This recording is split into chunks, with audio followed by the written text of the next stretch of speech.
Hey guys, in this video I'm going to show you how to replace your upper radiator hose. You will use this 6mm socket to remove this hose clamp right here,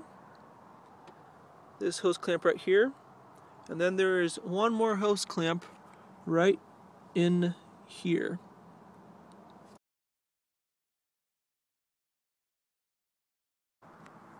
To remove it, all you have to do is just pull up. There you go.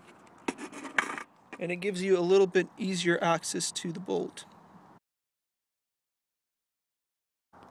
Okay, so with my 6mm socket, I will start removing all of 3 of the hose clamps.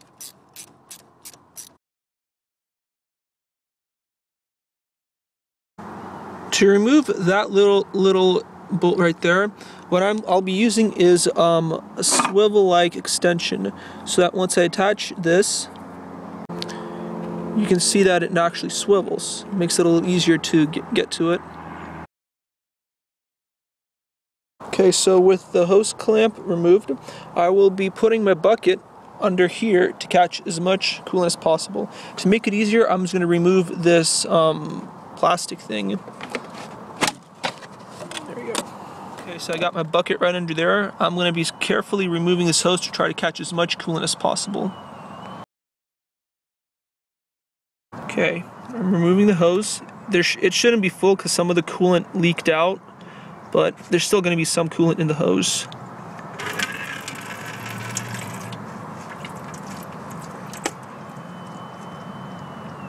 Well, that wasn't a lot, but whatever. Okay, removing the second one. Pull it off. Third hose, removing that one. There it is. I'm gonna help it a little bit, try to wiggle it out so it's easier to pull out. Okay, good. All you do is just pull it out for the most part.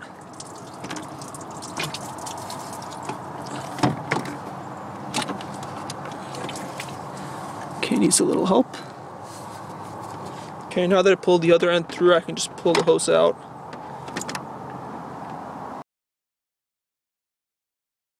So in case you want to see what happened, there's a little fracture right in there. It burst and the coolant went pouring out. Okay, so what I did, I got the hose through. I put it in between this hose and the 2 hoses that go to the heater core. The reason I did that is because I found that if I put it under this hose right here, it will be touching the starter solenoid. You can't really see that, but the starter solenoid is right in there. So it would be touching it. But if you put it in between, it helps a little bit.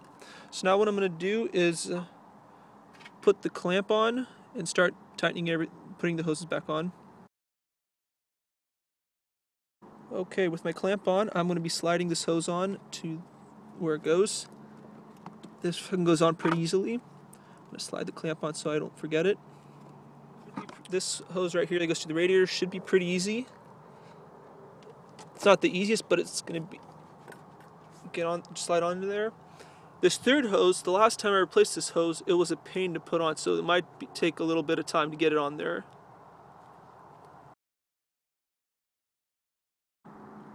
Okay, so I got all 3 of the hoses back on, and what I'm going to do now is tighten the hose clamps down until they're snug.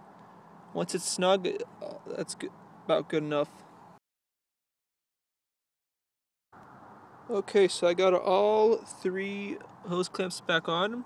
All that's left is to put the things that I took off. This one, just line up the screws, just push it back in, clicks in, stays there, perfect. And this guy, well, he's falling apart, but you get it. He just goes right here, and just connect him right there, and you'll be fine.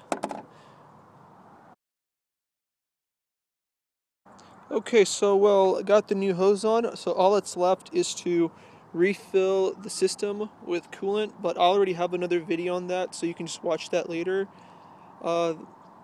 all I gotta say is thanks for watching, and if you found this video helpful, like it, share it, comment. If there's anything I can improve on, let me know, and I'll try to take your comments into consideration. Thank you.